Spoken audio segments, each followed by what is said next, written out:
exact number, but there could be upward of 15 to 20 who we suspect were involved in that recent attack in Tel Aviv. Answer your question, Sergeant?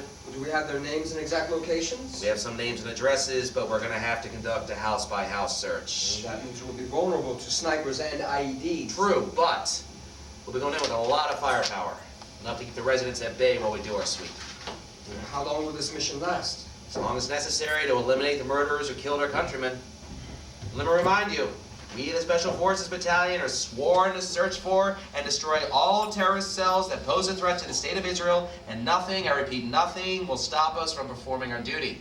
But it seems that no matter how often we hit these maniacs, more of them pop up. Yeah, but we have no choice but to keep attacking, because the alternative is the destruction of the state of Israel. Do you really believe that constantly beating up on Palestinians is a way to achieve peace? Who's talking about peace? That's for the politicians to deal with. Now, what I'm talking about is conducting a military operation to infiltrate and neutralize terrorist cells that are using civilian cover to conduct their operations.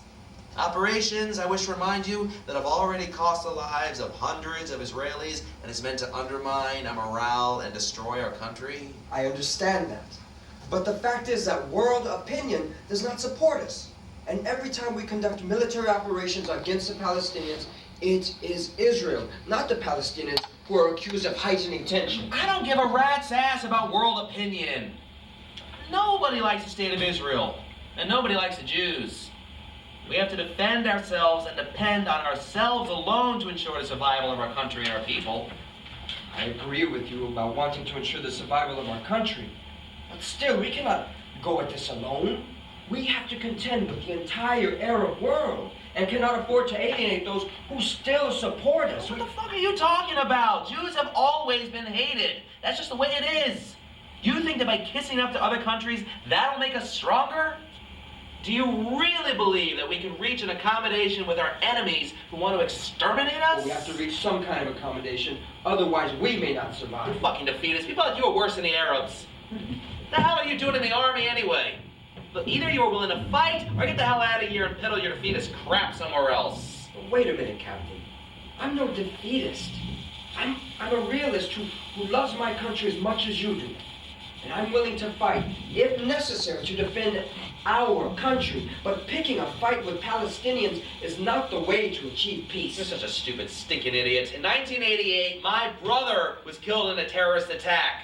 And as far as I'm concerned, there's no room for talking. They hit us, we hit back, period. There is no other way. And if you think that the Palestinians are interested in talking, you're dumber than I thought. But first of all, stop calling me names. Watch your tone of voice. I'm still your commanding officer. I didn't mean to be disrespectful, but frankly, Captain, you don't seem to have too much respect for me. And I don't like you calling me names. I can't help calling you names when you spew that wishy-washy crap. You're just another one of these wimpy Jewish suck-ups who will do anything to appease our enemies. Wait a minute. You have no idea what you're talking about. I'm a victim of terrorism too. Remember that blast in Haifa a few years ago? My sister was killed. And sure, I didn't like it. Not one bit. I wanted to go and kill them. Every Palestinian I could get a hold of. I mean, wring their necks and kick them in their asses and burn their mosques and herd them into camps and get rid of them once and for all. But afterwards, I calmed down and I thought it over. I asked myself, what the hell would beating up on Palestinians accomplish? Wouldn't it be better if we tried to talk out our differences? You are a sentimental moron. Palestinians have no more ability or willingness to talk to us than the Nazis did. All they want to do is to drive us into the sea, reclaim Israel, and tell us and the rest of the world to go to hell. That is why we have to hit them and hit them hard, and why we are conducting yet another operation in a Palestinian territory to teach these Palestinian maniacs a lesson in the only language they understand. Force. You're so jaded, so angry, and so wrong. I'm jaded. I'm doing what I've been ordered to do, and nobody's going to stop me or dissuade me from carrying out my orders. Do you read me, Sergeant? Or do I have to spell it out to you another way? Mordecai picks up his rifle. Hey, Captain, I'm not the enemy. I don't know about that. I don't know you're not a Palestinian spy, posing as an Israeli to undermine the army. Come on now, Captain, you know better than that. We've known each other since we've been kids. And I'd feel better if you put that rifle down. Mordecai puts down the rifle. Yeah, I know that, but you have changed. Once you were the most gung-ho fighter in my outfit who would do anything to get the job done, but now you're just a useless second-guessing excuse for a man who doesn't want to fight. Frankly, I don't trust you, and I don't know if you should even go on the mission tomorrow. Just because I don't agree with you. It doesn't mean I won't do my duty. This has nothing to do with whether you agree with me or not. This has to do with whether I can trust you to cover my ass when things get hot. Whether you still have the guts to do the job in the field. How many missions have I gone out on with you already, Captain? Did I ever let you or the unit down? It's always the first time. My gut feeling tells me I can't trust you anymore. You remember that I saved your life? Yes, I remember. You blew away that Palestinian sniper who was about to shoot me and did your duty well. I expressed my gratitude. My family wept with joy. That was 8 years ago. Since then, you have changed. No, I haven't. I'd do it again in the split of a hair. It's just that I think going on these missions has become a pointless exercise in futility. Well, tell that to my brother's widow and his orphaned kids. Ask her if you think this is just some kind of pointless exercise in futility. Ask her and every victim of terrorism whether they think that fighting to defend ourselves is a waste of time. The problem, Captain, is it's not going after the terrorists who I despise as much as you do, but that inevitably we wind up hurting and killing innocent civilians. There are no innocent civilians. They're all in it together, the terrorists and their families. Does that go for little babies too? The elderly. Now you listen to me and you listen to me good. Every Palestinian is our enemy. They hate us, they teach their children to hate us, and if we don't go after them, they will come after us, and I would prefer the former to the latter. Do I make myself clear? Loud and clear, Captain. But what are we gonna do when we bust into some Palestinian's home and find a bunch of little kids hiding under the bed? Shoot them! God, you're such an asshole, such a motherfucking simple-minded piece of dung! Those little kids could be rigged with bombs! And besides, since when did the Palestinians started caring about their kids? I don't think the Palestinians even have feelings. Sometimes, I wonder if they're even human. Hold on a minute, Captain. Listen to what you're saying. This is the same bunk that the Nazis used to justify trying to exterminate the Jews. Here we go again, comparing us to the Nazis. Well, maybe it's true. Shut your mouth, we are not Nazis. In Europe, Jewish children were never taught to hate. Not even when the Germans were systematically gassing our people and shoving them into ovens. But here the Palestinians preach to their children the vilest things about us and have no qualms to use them as human bombs, including young school-aged kids. How sick is that? How much more depraved and jaded can these people get? And you think that we can negotiate with these benighted people? Who are you trying to fool? You're wrong, Captain. Not every Palestinian wants us dead, and some actually want to coexist with Israel. That's pure trash. Didn't the election of Hamas teach you anything? What more proof do you need to open up your eyes to the fact that every Palestinian wants us dead? I know all about the election. Hamas does not represent the entire Palestinian people. Hamas may not represent the entire spectrum of Palestinian opinion, but they're in power now, and you know what Hamas wants to do to Israel, don't you? I know what Hamas has vowed to do, but that doesn't mean every Palestinian feels that way. When are you going to take your head out of the sand? The Palestinians want us dead, period. It doesn't matter which one of them's in power. So we have to hit them, and hit them hard, because if we don't hit them, they will hit us. And not just with terrorist attacks, but with an entire army, backed up by every Arab and rabble-rousing Jew hater on this planet, and I'm not about to let that happen. All I'm saying is that there's still room for negotiating a settlement with the Palestinians. And all I'm saying is that you're in a fantasy land. And I'll be keeping an eye on you when we're on the mission tomorrow. End of Scene 1. Scene 2. Place, a house in the refugee camp of Shuhari in the West Bank. Time, night. Several soldiers break into the house, led by Captain Mordecai and Sergeant Greenberg. Inside the house are a group of old women and young children, cowering in the corner, crying and screaming. All right, men, search this house. The terrorists are here somewhere. The soldiers run throughout the house, breaking furniture and making a lot of commotion. Greenberg, you find anyone yet? Not yet, Captain, but we're still looking. Keep looking. We're not leaving until we find out where those crazy murderers are hiding. Look, if we have to, burn the house down. Captain, let's not go to that extreme. Women and children are living here. I don't care who's living here. We have to burn this house down, then it will burn. You read me? I read you, Captain, but let's keep searching first. I'm sure we'll find someone. Mordecai approaches the women and children cowering in the corner and starts screaming questions at them. Where are they? Where are they hiding? And who the hell are you? The women are now wailing and the children screaming. Mordecai continues to berate them. I repeat, where are they? You know where they are, and we're not leaving until we find them. Oh, you Palestinians are the same. When confronted by us, you start crying, trying to gain our sympathy. That won't happen today, no way! You're talking with Captain Mordecai, and you're crying and carrying on. Don't fool me, not one bit. As soon as I turn my back on you, you probably toss a bomb at me. I'll blow you up first, so you better tell me what I want to know, and tell me now, or kaboom! This house will be history, and you can rot in the street for all I care. Maybe I should just take out my gun and blow you away right now. Mordecai reaches for his handgun fastened to his ammo belt. The women and children are now hysterical. For God's sake, Captain, what the hell are you doing? They don't know anything. Who's in charge of this operation, me or you? They know everything. Just keep looking. The soldiers continue rummaging throughout the house.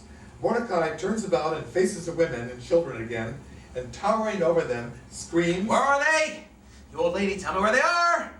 You're not going to get away with this. You're not going to fool me with your crying. You people hurt my people, and now we're here to take care of business. Yeah, I bet you were laughing and dancing when your terrorist murderer friends were killing Israelis. An old woman, holding an infant, slowly gets up. Mordecai pushes her back down and she crumbles to the floor. The others are now silent, paralyzed with fright. Mordecai turns to Greenberg. Greenberg, you find anything yet? No, Captain, but we're still searching. Put these people under arrest and take them to the detention center for further interrogation at once. Was hitting that old woman necessary, Captain? You're just a bunch of terrified civilians. What's the point? First of all, I didn't hit the old woman. I just pushed her down for her own protection. Second, don't argue with me. Just obey.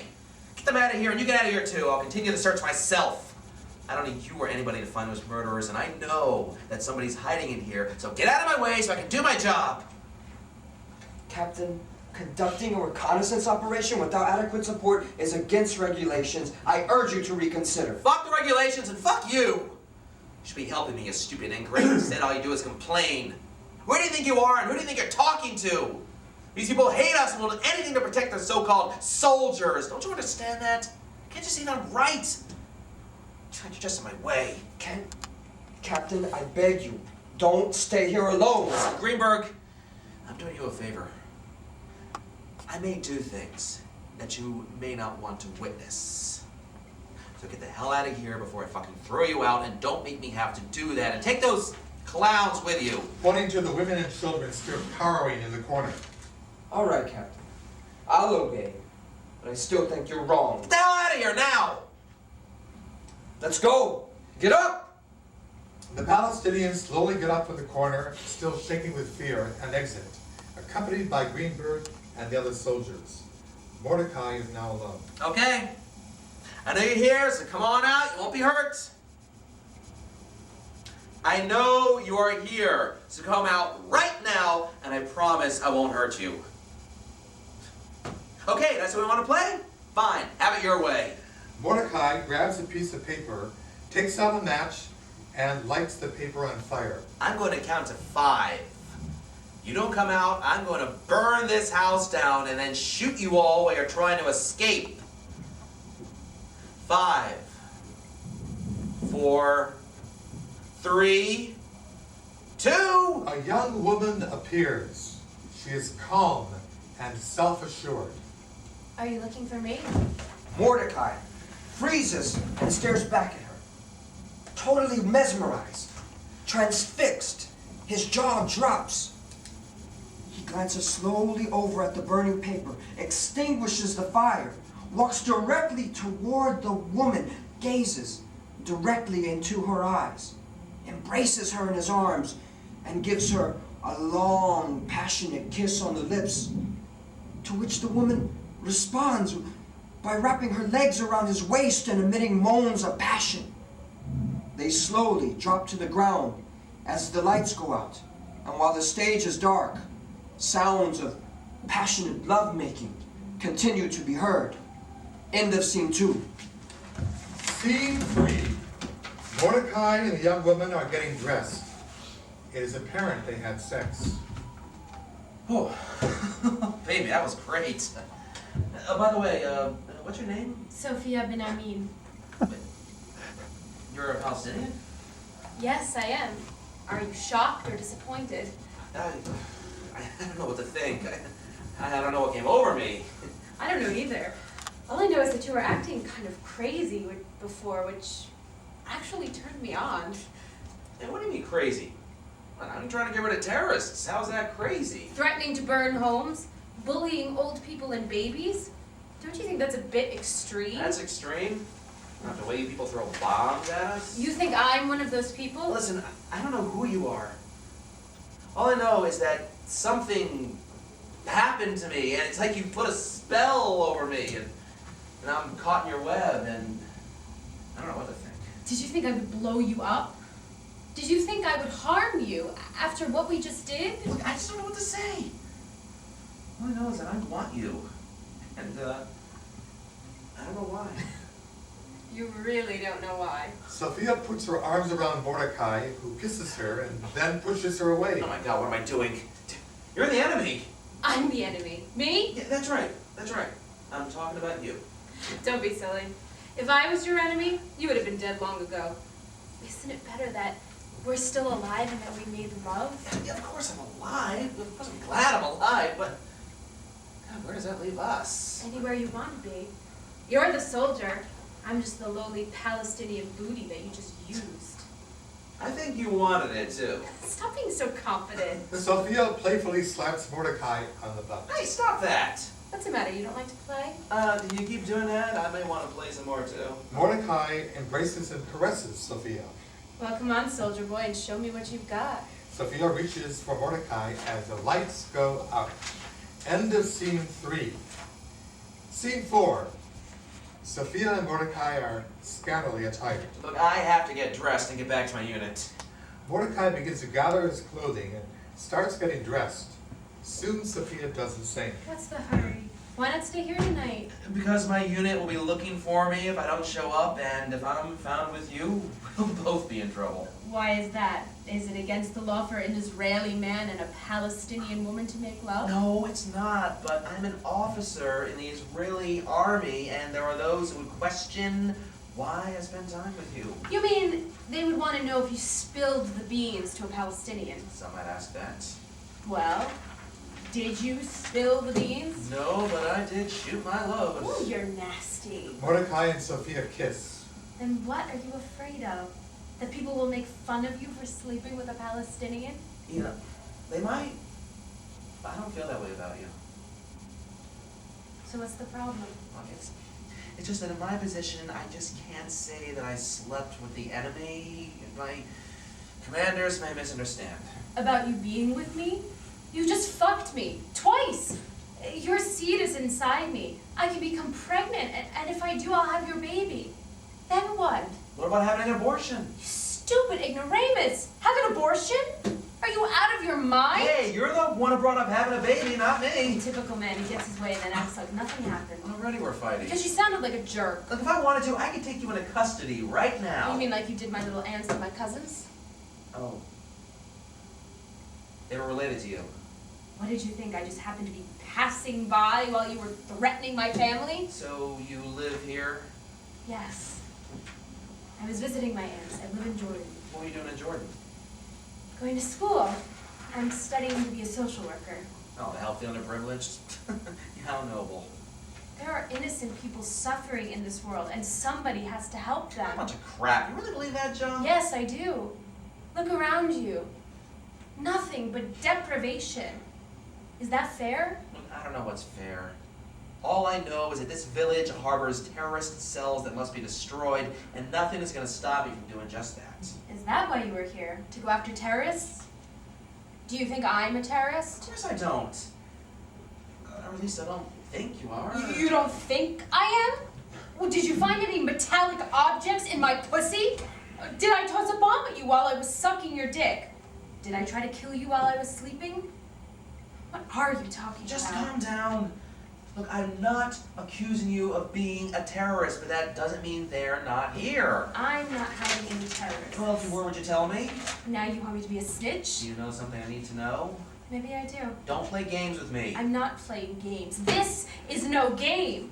You were about to burn my aunt's house down. What would that have accomplished? I would have taught your people not to harbor terrorists. You really think by burning down houses you will defeat terrorism? Yes, I do. Especially when we destroy the houses that the terrorists use for cover. But what about if you burn down the wrong house? There are no wrong houses. No wrong houses. No, that's right, because as far as Israel is concerned, every Palestinian village is a safe haven for terrorists, and so any house we destroy, one less place for the terrorists to hide. It's a pretty nasty policy. Well, it may seem nasty, but it's necessary in order to teach our enemies that their aggression has a price. So, by burning down my aunt's house, you would have taught us a lesson. That's right. And it will be a lesson you would never forget. And besides, we didn't start this war. Israel wants to live in peace with its neighbors. Well, we do too, but not while we're being subjected to intimidation. Yes, Israel has been a target of intimidation. I don't see it that at all. In fact, I think you've got the situation backwards. No, you're not going to tell me that Israel is the aggressor, are you? You said it. You attacked us. We didn't attack you. Yeah, try telling that to any Israeli who's lost a relative because of a terrorist attack.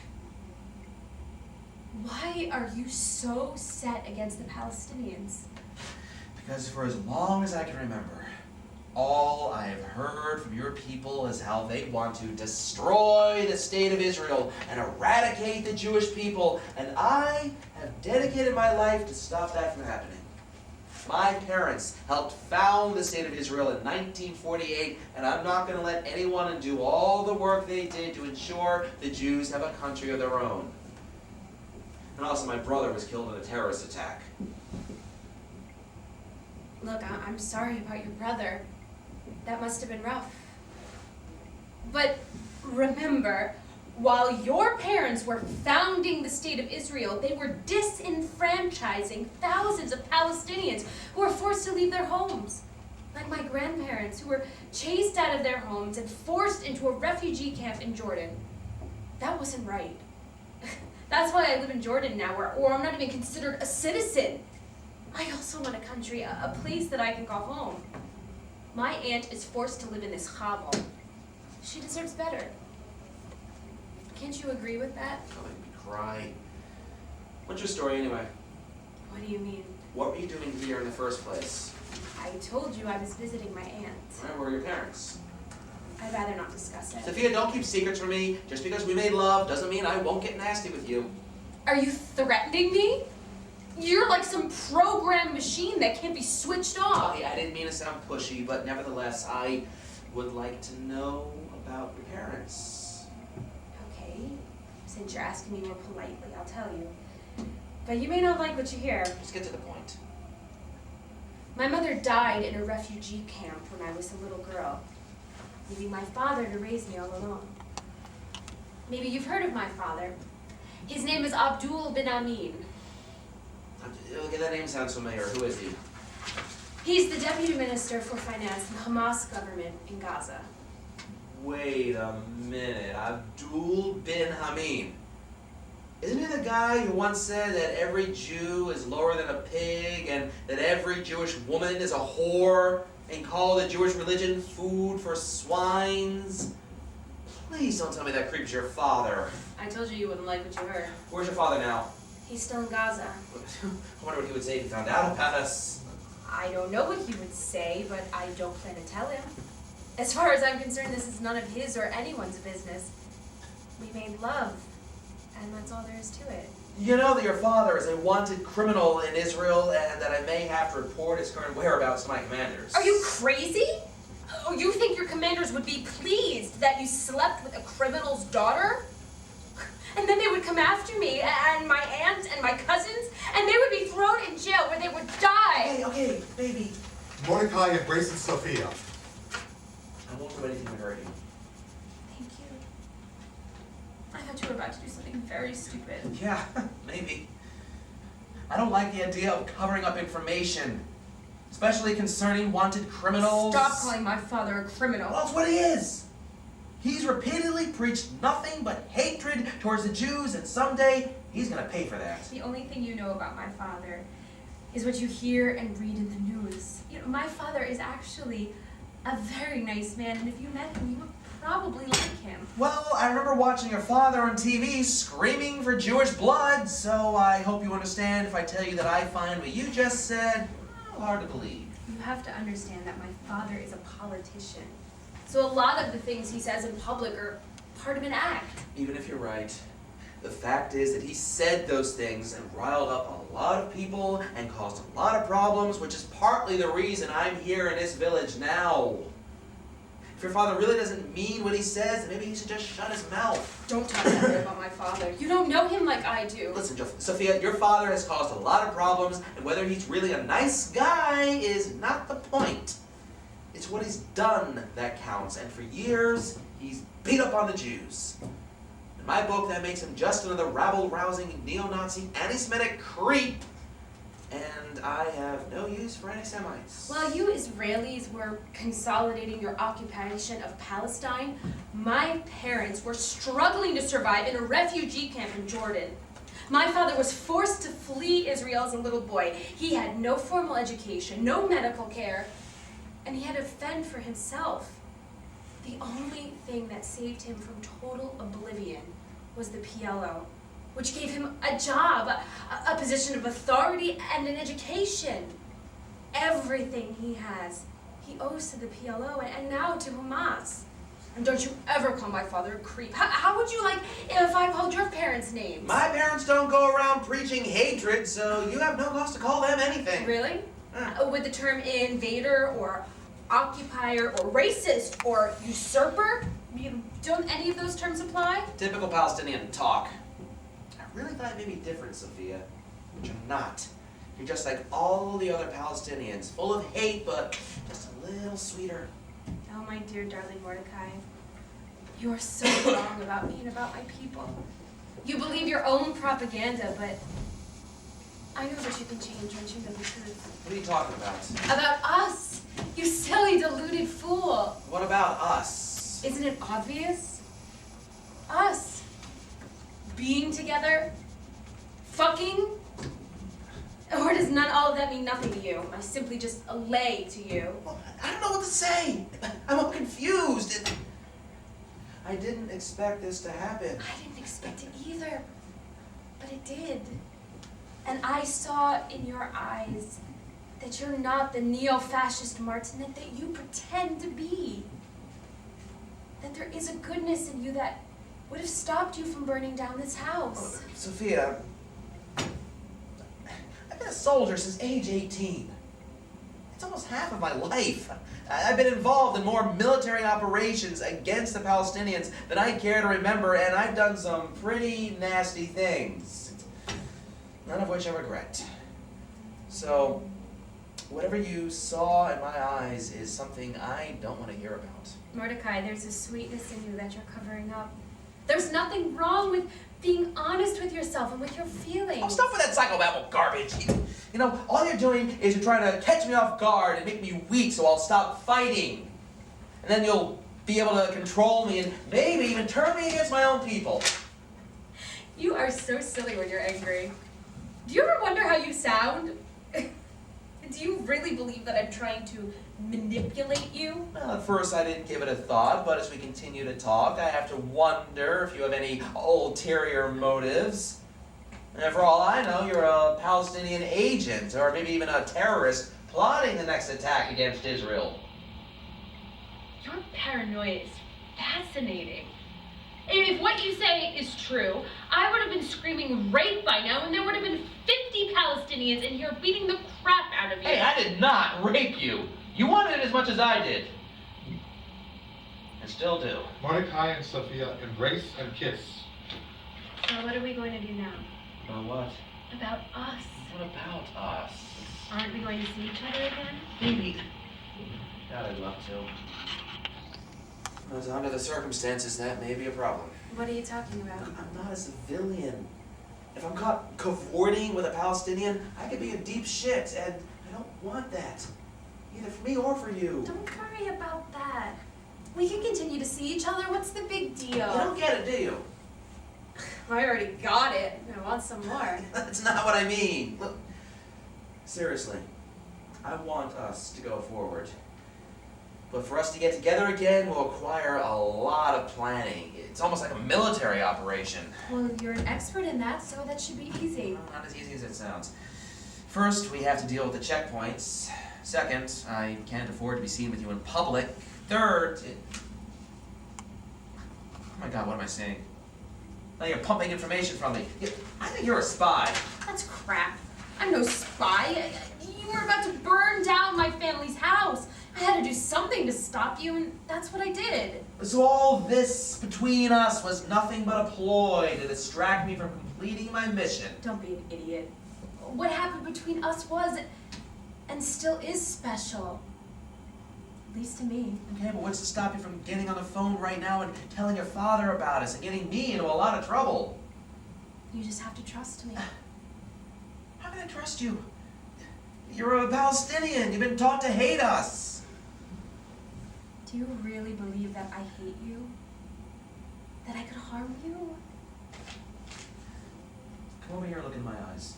Sophia goes over to Mordecai, and they stand face to face, totally focused on each other.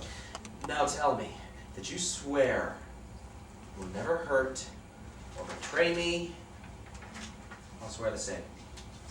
I, dear Captain Mordecai, swear that I will never hurt or betray you. And I, dear Sophia, swear that I will never hurt or betray you too. I am my woman. Now you're my man. Sophia and Mordecai embrace. End of scene 4. Scene 5. Time, next day. Place, the Situation Room. Mordecai and Greenberg are standing. Captain, where were you last night? What are you talking about? You know damn well what I'm talking about. You were gone for 10 hours and we had no idea what happened to you. You had us worried. Worried about what? That I was gone for a few hours? So what? And watch your tone of voice with me. I am your superior officer. So what? Are you joking? Not only did you violate protocol by not returning with your unit, by staying behind in that house, you put yourself and the entire mission in jeopardy. And in the process, put yourself at risk for being taken hostage. Hey, who do you think you're talking to? Stop lecturing me. Listen, Captain, you may not believe this, but you're in deep shit. Up to your neck and maybe even higher. People are asking questions. Your failure to return last night has caused a lot of discussion, which has filtered up to the highest levels. And I'm telling you this as your friend. Oh, what friend? I don't have any friends. You're certainly not my friend. I'm a soldier. I do my duty. Being in the army's my life. That's all well and good, Captain, but I'm telling you again, your unauthorized absence has been duly noted by the higher-ups, and they don't like it. How do you know all this? Because while you were away, the colonel called an emergency meeting to figure out what to do. He was pissed off, especially at me for having left you in that house. Well, didn't you tell him I ordered you to leave? I sure did, but he didn't care about that. He wanted to know what was going on to cause you to want to stay behind and accuse me of having deserted you. So what'd you tell him? I told him the truth. That after we removed the detainees from the home, you ordered me and the entire unit to leave the house where you were conducting further operations. Did the colonel buy it? No way. Got even more pissed off, and he screamed at me again for having left you alone and said that this matter would be reported to the general. He also threatened to court-martial me for dereliction, which has caused me a lot of distress. Well, didn't you tell him that I was preparing to burn the building? I didn't know what you were going to do. All I know is that you ordered us to leave, which we did. And we didn't hear from you again until you returned to the base. Okay, so why didn't anybody send out a search party? Because by the time we returned, we had lost the element of surprise, so sending a search party would have been too risky. So in other words, I was considered expendable. Wait a minute, Captain, I didn't say that. Nobody ever said that. We just couldn't take the risk of losing more men. Yeah, so I guess when one of us gets stuck behind enemy lines, he's on his own. What are you talking about, Captain? Nobody got stuck behind enemy lines. You wanted to stay, isn't that the truth? Who are you driving at, Greenberg? Are you saying I did something improper? Captain, I'm not accusing you of anything. I'm just telling you what came down after we returned without you. Who told you to talk to me? Nobody, Captain. I'm just trying to be a friend. And as I told you already, you moron, I don't have any friends, so cut the crap and level with me. I swear, Captain, that I'm here right now because I know that you're a good soldier, and I want to support you. I don't need your support. In fact, I'm just about ready to physically throw you out of here right now if you don't shut up. Captain, please, I'm trying to help you. We've known each other since we've been kids. My God, when I was a little kid, you were my hero. I remember the day you joined the army. I mean, the whole neighborhood was so proud of you. Your parents were beaming with pride, and then you became a national hero after you single-handedly destroyed that vicious terrorist cell in Gaza. As far as I was concerned, you could do no wrong. I still feel that way. Well, that's all in the past. Now is now, and look, I don't know what to think. Captain, what none of us understand is why you took 10 hours to get back to base when it should have taken you no more than 20 minutes. I mean, what were you doing? That's none of your damn business. Maybe it's none of my business, but it's sure the Colonel's business. And he's gonna want some answers. And who's going to inform the Colonel? You? No, Captain. You. Oh, why? Well, because I continued to reconnoiter the area, or ran into some unanticipated obstacles, or encountered some enemy activity that I had to neutralize. Is that what happened? Sergeant, stop this interrogation. Right now. I'm not interrogating you. I'm just talking. Well, it's time for you to stop your talking. So get the hell out of here and leave me alone. Now. Mordecai pushes Greenberg out of the room. End of scene 5. Scene 6. Time, 24 hours later. Place, Sophia's house. Sophia is alone. She's sitting in a chair reading a book. Suddenly, Mordecai enters the home. He is dressed in civilian clothes. Sophia, surprised, puts down the book and gets up in the chair. Mordecai, what are you doing here? Mordecai goes over to Sophia and kisses her. Thought I'd pay you a visit? How did you know I'd be here? Well, I didn't, but I asked myself, where else would you be? I could have been anywhere. I thought you lived here. I said I was visiting. Oh, what's the difference? You're here and now. That's what counts. Where are my aunts and cousins? They're still in custody. Have you seen them? Yeah, I've seen them and they're being well cared for. Who's caring for my little cousins? We have a daycare center at headquarters. Don't worry, everything is okay with them. When will they be released? Soon. That's all I can tell you. I think it's ridiculous that old women and little infants are being held in custody. They have done nothing. Look, I don't want to argue right now. We have other problems. We have problems? Don't you mean you? I mean, we have other problems. That doesn't sound very good. Well, it isn't. Oh my God, they found out about us. Not quite, but my unit's been asking questions about my whereabouts, and eventually, they may find out about us. You vowed never to betray us. You made a solemn promise to be true. I haven't violated our vow, and I never will, which is why I'm here to prepare for the worst. Why would anyone be questioning you? Aren't you one of Israel's heroes? In these situations, that doesn't count for anything. Nobody really cares about that. What kind of country do you live in? A valiant country that is fighting for its survival. You mean an aggressive country that questions the credibility of its own heroes? Well, it seems no matter how we feel about each other, it seems our political differences just keep getting in the way. What political differences? You have a country while I don't. In fact, I can't even visit my own father. This has nothing to do with politics. That's not my fault. But if you want, I'll see if I can pull some strings to arrange a visit with your father. You could do that? Try. You could try. I could try to fly. That doesn't mean I'm gonna do it. Hey, I'm just one of the soldiers. That's right. So don't make promises you can't keep or say things that you know you don't mean. Listen, I mean everything I say. I wish you'd believe me. I want to believe you, but I can't.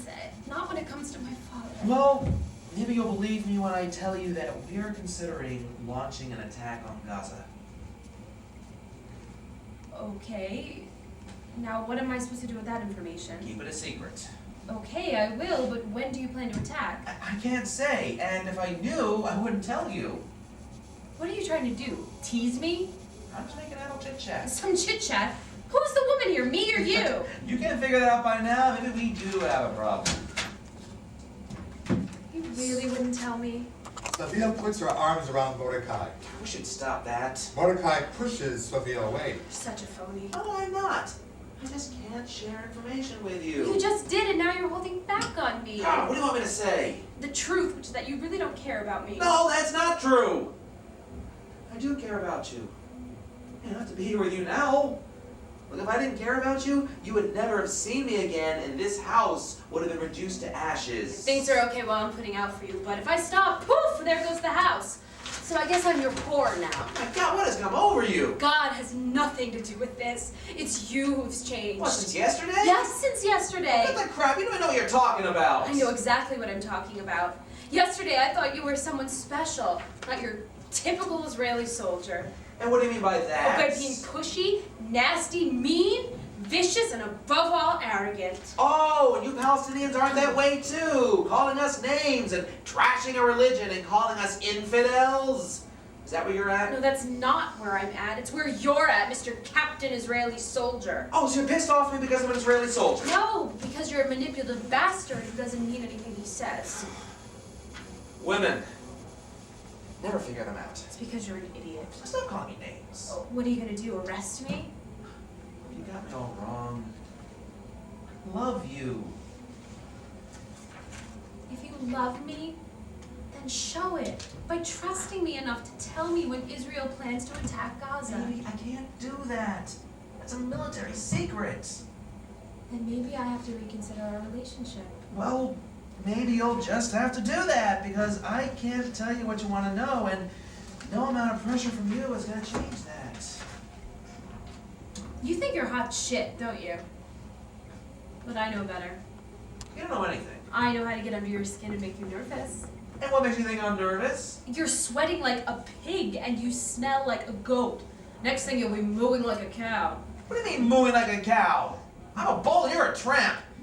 You probably fucked so many guys by now you lost count. Angry, Sophia slaps Mordecai hard in the face. You son of a bitch. You have no idea how I feel about you. Sophia starts crying. Mordecai rubs his cheek, then starts kissing Sophia repeatedly and rapidly on her face and neck, and starts to unbutton her blouse. When several soldiers burst into the scene, led by Greenberg, Mordecai and Sophia stop kissing and are surprised and amazed. Sophia screams. Okay, Captain, the jig is up. Both of you are under arrest. You, be quiet. Sophia continues screaming. Greenberg slaps Sophia in the face. She stops screaming but continues to whimper. Arrest Then them the now. The soldiers separate Mordecai and Sophia from their embrace and place handcuffs on both of them. Sophia offers no resistance. Mordecai struggles. Oh, leave us alone. This is outrageous. What are you doing The here? question is, what are you doing here? After you left the base again, we followed you. And you led us right to this house, the very house that you were supposed to destroy. And now I see why you were being so evasive. You're nothing but a traitor, who's been conspiring with a spy, who's been using you to get information to hurt our country? How could you let yourself be so compromised? You don't know what you're talking about, and get your hands off me and leave her alone. We've done nothing wrong. Mordecai is struggling to free himself. Then one of the soldiers punches Mordecai in the stomach. He collapses onto the floor. The more you fight us, Captain, the worse you make it for yourself. Fuck you, Greenberg. I knew you were a weasel and a Judas. But you get a medal for this. Captain, you're in no position to lecture me. When I can see you're nothing but a fucking hypocrite who's been cavorting with the enemy while at the same time ragging me for being soft on Palestinians. And maybe I should get a medal for this, you traitor. Mordecai, are you all right? I'm okay. What about you? Greenberg orders the soldiers. Shut the fuck up! No more crap from either of you. If any one of them offers any further resistance, you will hog tie them and physically carry them out of here. Do you understand? Yes, Yes, Sergeant. Don't cause me any more problems. Otherwise things will only get worse for you, okay? When this is finished, I'm going to kick your ass. Captain, you're not kicking anybody's ass. It's your ass that's gonna get kicked. And maybe I may do some kicking of it myself if you keep on making a fuss. So this is how you treat a friend. Oh, so now we're friends. I thought you didn't have any friends. Don't be so smart, asshole. Oh yeah, you're the asshole, not me, you fool. Mordecai yells to Sophia. Just keep quiet. Everything's gonna be all right. Sophia and Mordecai are dragged off the stage. End of scene 6. And an attorney are seated at the defendant's table. Except for Sophia, all are attired in military uniforms. Sophia is conservatively but neatly attired. Captain Victor Mordecai, you are hereby charged with treason, espionage, conspiracy to commit treason, and espionage, and resisting arrest. How do you plead? Not guilty, sir. Ms. Sophia bin Amin, you are charged with the crimes of espionage and sabotage. How do you plead? Not guilty, sir. Major Levine, is the prosecution ready to proceed? Ready, sir. Then call the first witness. The prosecution calls Sergeant Jason Greenberg. Greenberg enters the stage and sits in the witness box. Sergeant Greenberg, tell the court what happened on the night you went on the mission to Shahari. A special operations unit led by Captain Mordecai conducted an incursion into a Palestinian refugee camp to destroy a terrorist cell operating there. During this incursion, we entered a house where we found enemy combatants who were taken into custody. After a thorough search of the house, Captain Mordecai ordered all of us to leave and told me that he was going to do things that he did not want me to witness. At that point, what did you do? I urged the captain to reconsider. He did not, so I obeyed, and we left, leaving the captain behind. When did you next see the defendant? Approximately 10 hours later, And where was that? in the Situation Room on this base, And what transpired? Captain Mordecai and I had a conversation during which time I told him of the command's concerns regarding his unexplained absence. What did the defendant say? Objection, sir. Hearsay. Overruled, Captain Solomon. This is not hearsay. You may continue, Sergeant. He became evasive and refused to explain his actions. Then what happened? Captain became very agitated and threatened me with bodily harm, and finally threw me out of the room. When did you next speak with the defendant? Approximately 24 hours later, And where did this discussion take place? in Shuhari, Why were you there? I was ordered to track down and apprehend Captain Mordecai after he was found missing from the barracks. Given the captain's previous unusual behavior... Objection. Subjective characterization. Sustained. Please refrain from injecting your personal opinions. Sorry, sir. What was the question? Why were you there? Colonel Roth ordered me to find Captain Mordecai and return him to the base. First I went to his house, but no one was home.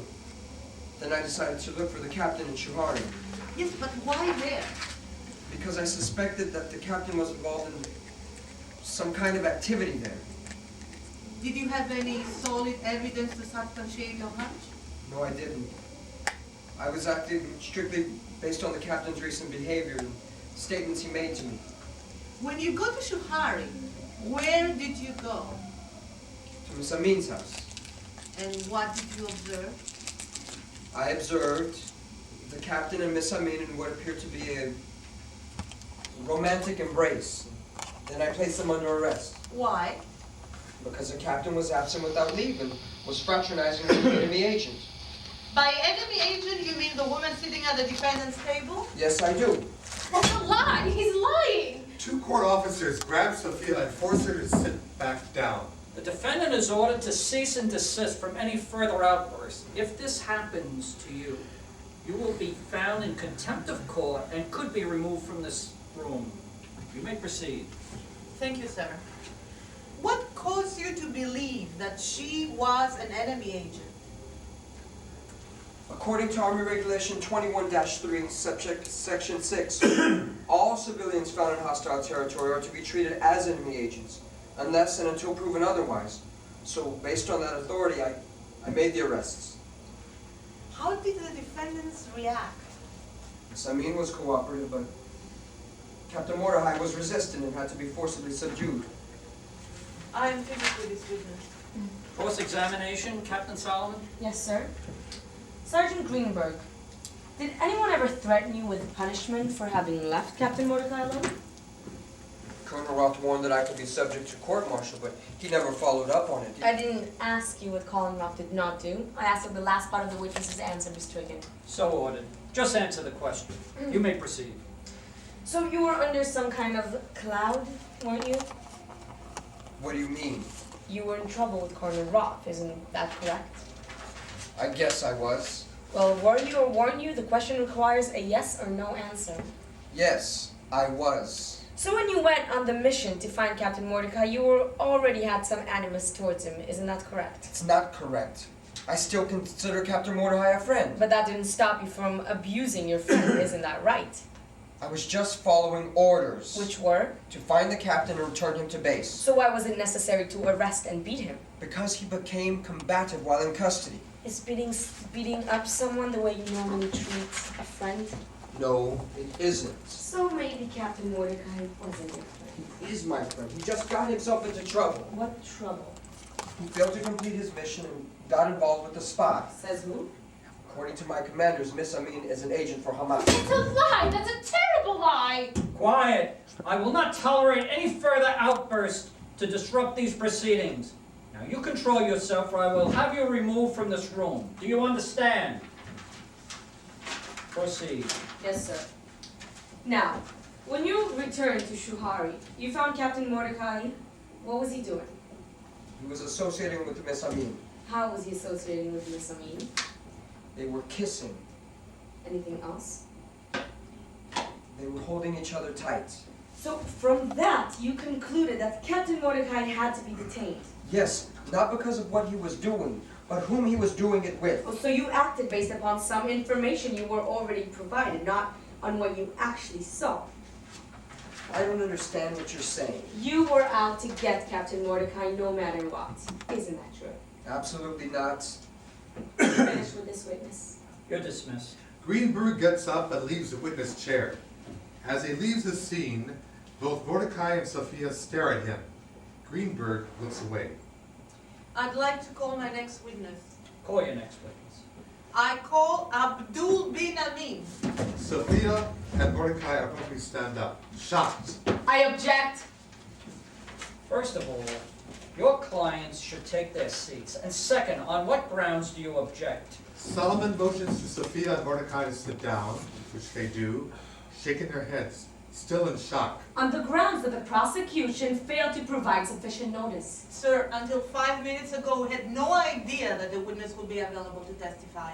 And his testimony is absolutely critical to proving the charges. On what matters germane to this case will the witness testify? The witness will corroborate the charge that his daughter, the defendant Sophia bin Amin, was in fact a spy for Hamas. That's not true. I wasn't spying for anybody. What have you done with my father? I warn you, young lady, one more outburst and you're out of here. Sir, this is crap. The defense is being blindsided. What's your language? Objection overruled. Witness may testify. Mr. Court Officer, bring in the witness. Court officer exits the stage and returns, escorting a middle-aged man, neatly attired in a suit, projecting an aura of confidence and self-assurance. He is a man who is not easily intimidated. The man takes the witness chair. You have already been sworn in, is that correct? Yes. What is your name? Abdul bin Amin. Are you here voluntarily? Yes, I am. Are you currently being detained? No, I am not. Are you related to the defendant Sophia bin Amin? Yes, Sophia is my daughter. Is she in the courtroom at this time? Yes, she is. Please point at her. What do you do for a living? I am the Deputy Minister of Finance for the Hamas government in Gaza. Prior to today, when was the last time you had contact with the defendant, Ms. bin Amin?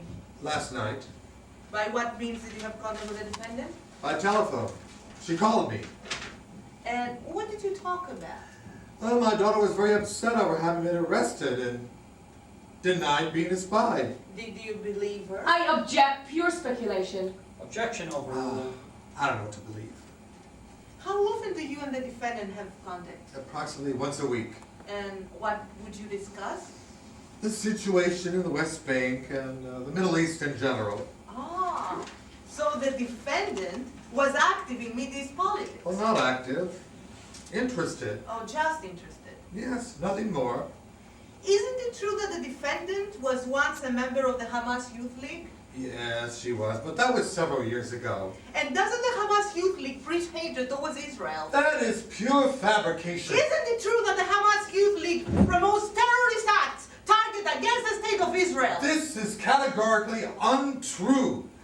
I must protest my daughter's incarceration. She is innocent and is being held hostage to extort concessions from the government. Fuck you, Major Levine. This is bullshit. Sophia and I love each other, and she's no spy. That is a bunch of crap. Don't say anything else, Father.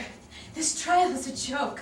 A sick, perverted joke, which is trying to frame Mordecai and me and discredit Hamas. Court officers rush over to restrain Sophia and Mordecai. A fight ensues. There's pandemonium. Mordecai hurls his chair at the judge. Abdul rushes over to Sophia and punches one of the court officers. There is screaming and yelling and cursing. Long live Hamas! Death to Order the in the court! Zionist pigs! The commotion escalates as the scene ends. End of scene 7. Scene 8. The place, the courtroom. Order has been restored. Both Sophia and Mordecai are shackled with guards standing beside them. Levine and Solomon are also in the room at their respective tables.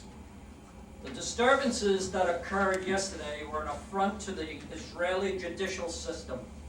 The defendants deliberately tried to disrupt these proceedings for political purposes, but they did not succeed, considering all of the evidence. The court finds defendant Victor Mordecai and Sophia Ben Amin guilty of all the charges. Each are hereby sentenced to 20 years imprisonment without the possibility of parole. However, in light of defendant Mordecai's distinguished military record, I order the sentence to be suspended and further order the defendant to be discharged forthwith from the military service. Said suspension to be revoked immediately if he again violates the law. As for defendant Sophia Ben Amin, in consideration of the emotional factors in this case, which may have clouded her judgment, the court orders that her sentence also be suspended, that she be immediately deported to Jordan, and that she be barred from return to Israel or any region currently under Israeli jurisdiction for 10 years. Said suspension to be revoked immediately if she again violates the law. The judge addresses the court officers. You may unshackle the defendants. This trial is over. The judge bangs the gavel on the table, gets up, and leaves the courtroom. Mordecai and Sophia are unshackled, and the court officers leave the courtroom. Sophia and Mordecai embrace each other, and then embrace Solomon. Levine is gathering up her papers and shaking her head, signaling disbelief and disagreement with the court's verdict. Well, I'm out of a job. I don't know what to do. The army was my life. I have to go back to Jordan. I have nothing for me there. But at least we have each other. Mordecai and Sophia embrace and kiss, while Levine and Solomon look on.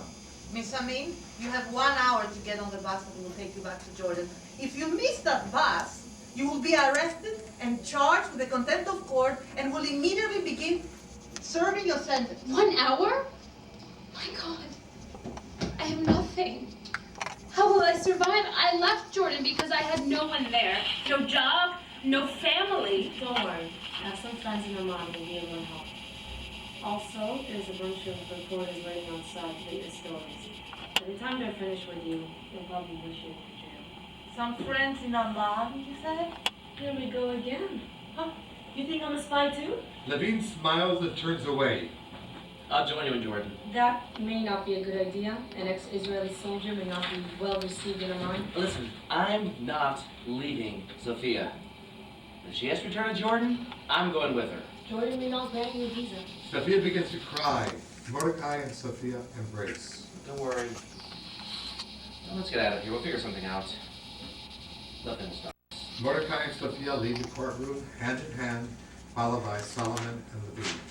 End of scene 8. Name of Sophia and me. Well, good news. We lived happily ever after.